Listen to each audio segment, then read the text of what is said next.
0%. For a man who'd been on a daily acid tablet for 9 years and slept propped up on 3 pillows. Nothing he said at that exam was untrue, and none of it was scoreable. There's also a rung further down that pays $2,000 a month, and it turns on something you can only prove with a test. Erica here. Diagnostic code 7346 is hiatal hernia, and like a lot of what we've read lately, it contains no percentages. It says rate as esophagus, stricture of minus, which is code 7203. Leo joining you. And that redirect matters more here than almost anywhere, because the thing you have and the thing being measured aren't the same thing. Leo, say it plainly. A hiatal hernia is the top of your stomach pushing up through the gap in the diaphragm that the esophagus passes through. That gap is meant to be snug. When it isn't, the valve that holds acid down stops sealing properly and acid comes back up. So a hiatal hernia gives you reflux, and reflux gives you heartburn, regurgitation, a cough at night, a bad taste in the morning. None of those words appear anywhere in the criteria. What the criteria ask about is stricture, minuscule narrowing of the esophagus, and what has to be done about it. Kai, and that's not the schedule being callous. Narrowing is measurable and heartburn isn't, and a rating system has to score something it can see. Agreed, and I'd rather people hear that framing than think somebody doesn't believe them. But it does mean the claim you file has to be about the right thing. If your evidence is 9 years of discomfort, you've documented the wrong half of your condition. K, and the right half is a test result. Barium swallow, CT, or endoscopy, the code names all three. Which most people with long-standing reflux have had at some point, because that's how anybody rules out the serious things. It's usually sitting in a gastroenterology file rather than a claims file, and those are different systems that don't automatically talk to each other. So the evidence exists, it's just filed under a different heading in a different building. So before we go on, ask yourself this. Has anyone ever actually looked down your esophagus? Because that answer decides whether there's a claim here at all, and it's a far more answerable question than how bad the burning is. Let me pause for just a second, because this genuinely helps. If you are getting value here, hit that like button, then subscribe and ring the bell. It costs you nothing, and it is the single biggest thing that keeps these videos coming.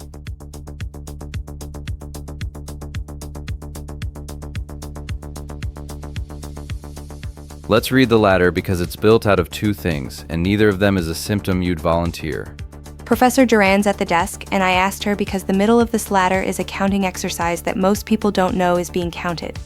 It is, and the structure is unusually clean once you see it. 0% is a documented history without daily symptoms or requirement for daily medications.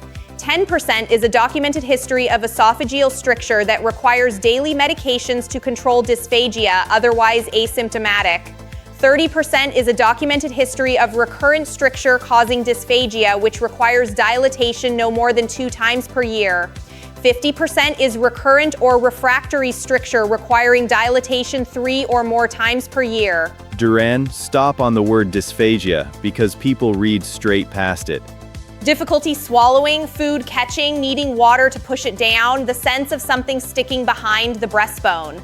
That symptom, not heartburn, is what every rung from 10 upward is written around. And 2 versus 3 dilatations is the whole difference between 30 and 50%.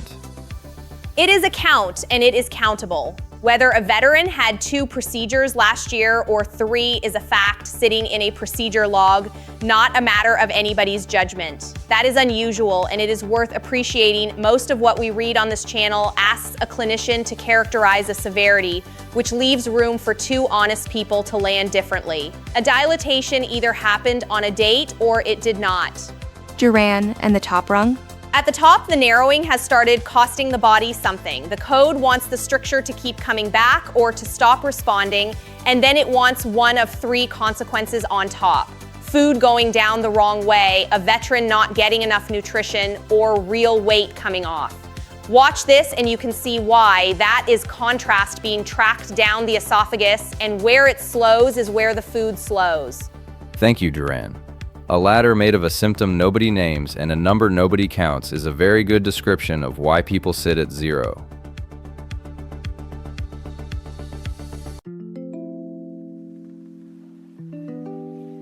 Kai, put money on the counting because a procedure log is a strange thing to be worth this much. Take a veteran with a documented recurrent stricture who's had 2 dilatations in the last year. 2. That is the 30% rung, and for a single veteran it pays $552.47 every month under the rates in force since December. Leo, same man, same esophagus, but the stricture kept coming back and he needed a third. So what is one more dilatation actually worth on a VA check? 3 or more in a year is the 50% rung, and this is the worth it number of the whole episode. $1,132.90. $580.43 a month, on a difference of 1 procedure. And nobody is choosing to have a third dilatation for the money. That settles it for me. That's a tube down your throat under sedation. The point is the opposite. If you already had 3, the record should say 3. Erica, that's the honest framing, and I want it said early. This isn't a liver anybody should pull. It's a count that should be accurate. And the trend says counts drift, which is the practical failure here. My sisters keep a betting pool on how long I have been learning one song on the guitar, and they cannot agree on the number because half of them count from the day I bought the thing and half from the day I could play a bar of it.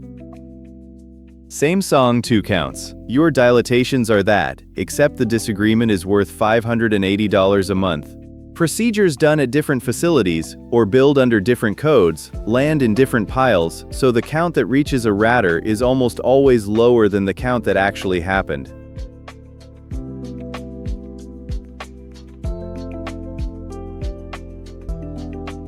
Professor Duran is back with us for the practical half because the first move here is a document request rather than an argument. Kai, so what does somebody actually do in order? The first step is the study. The code requires documentation by barium swallow, computed tomography, or endoscopy, and without one of those in the file, there is no established stricture and therefore no rung above 0 to reach for. Most people with long-standing reflux have had at least one. Duran, and if they haven't? Then that is the conversation to have with a gastroenterologist on clinical grounds, not to chase a rating. If a stricture exists, it should be found and treated. If it does not, the rating is correctly low and the reflux is managed on its own terms. Second, count the dilatations properly. Every facility, not just the VA one, and that includes anything done privately, anything under community care, and anything before a move. If you can't remember, the referral letters usually can, and so can the pharmacy record around each procedure. Third, use the word dysphagia at the examination and describe it concretely. Food catching, needing a drink to get a mouthful down, meat being the hard one. Those descriptions map onto the criteria. The word heartburn does not. Erica, and if you're on a daily tablet with a documented stricture and otherwise doing all right, that's the 10% rung and it's worth having on the record. One further point worth knowing, the code provides that non-gastrointestinal complications are evaluated separately. Reflux that has damaged teeth or caused a respiratory problem through aspiration is not folded into this number. Thanks, Duran. Separately evaluated is a phrase that's earned its place in about 4 episodes now.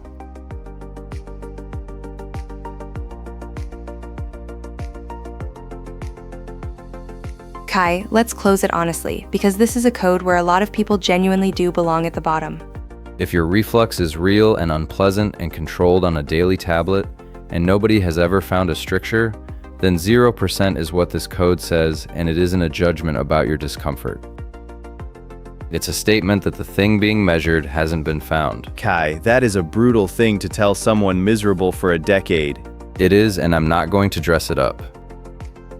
What I'd say to that person is, the discomfort is worth treating for its own sake, and if it ever does progress to narrowing, the evidence for a claim gets created at the same moment. You're not being told to go away. You're being told what the door is made of.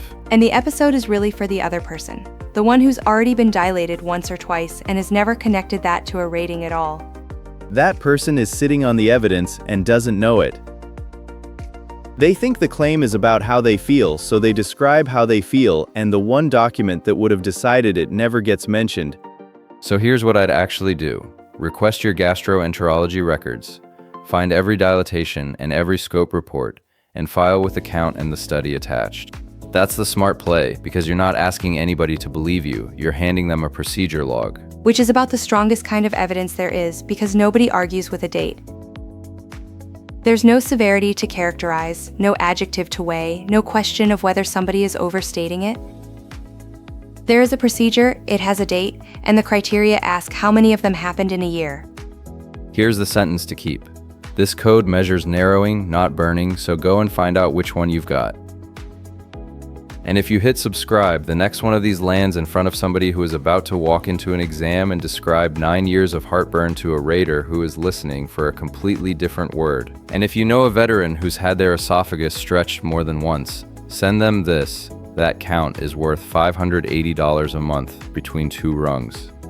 I'll go first. I'd have gone in talking about the burning and never mentioned the procedures. So tell me, has anyone ever actually looked down your esophagus? Pull the reports, count the procedures, then file. Look after yourselves and eat sitting up.